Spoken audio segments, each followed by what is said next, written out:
Hi everyone, Richard Fergie from Forecast Forge here. I've just prepared a quick demo to show you the simplest possible forecast you can do with Forecast Forge. So you should be able to see my Google Sheet here. We've got some sessions data. It's daily data from Google Analytics in this case, but it can come from just about anywhere. And the first thing I'm going to do is plot it.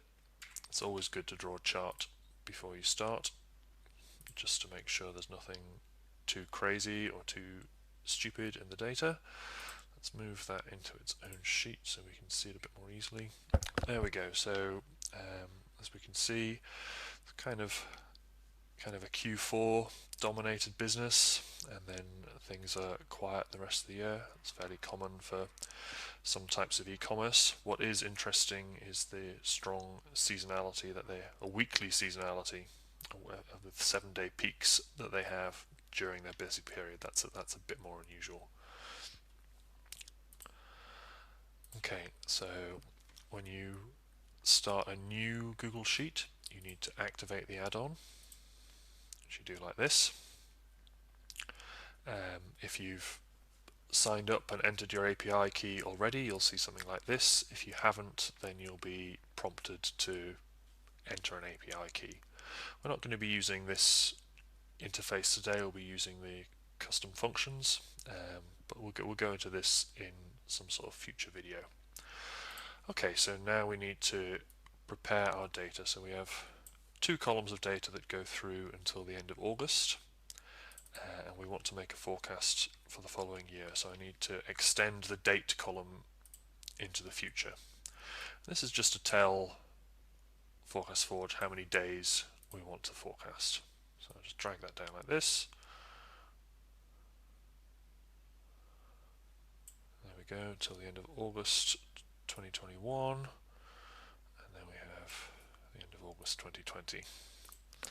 Okay, so because we've activated the add-on, we have access to all these lovely custom functions, of which this is the most important.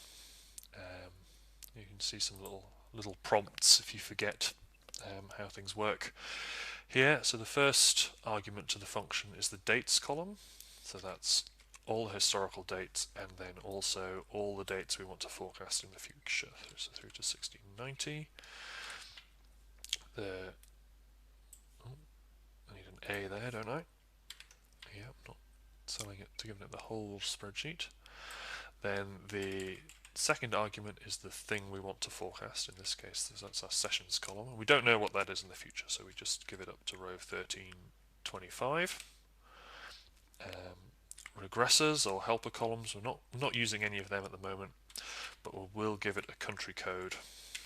This is UK data, and just telling Forecast Forge that it's from the UK helps it know things like about UK specific holidays. So that's the main ones are Christmas and Easter, but that things like the May bank holidays and stuff like that are very specific to the UK and you might not see in other countries. So press enter here, and then that will load. So what happens here is that all the highlighted data is sent to a server where the computation is done, and then the results are returned into the spreadsheet.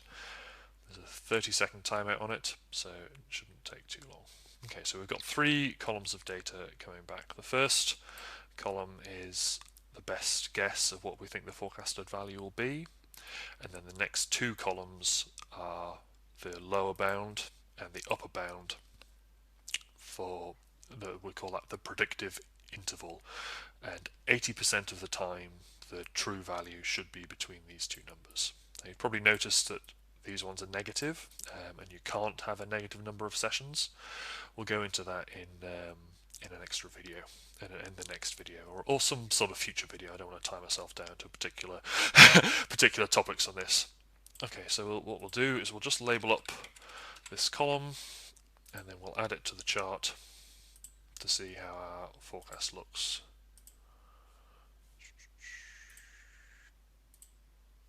There we go.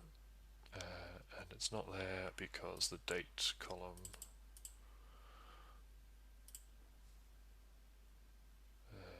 I just do that? Is that going to be everything? Yeah, there we go. Great, so that's the red line is our forecast. You can see that it's picked up the seasonality in Q4 and then it predicts going down to a very low level afterwards, and that's because I think that's because the numbers here are lower than the numbers here, which are lower than the numbers here, so there's a general negative trend in the period between the spikes, between the Q4 spikes. So that's all there is from me this week. I hope that you've can see how it all works, a bit of how it fits together, and how simple it is to build that kind of forecast in Google Sheets. Contact me if you have any comments, and thank you very much for your time.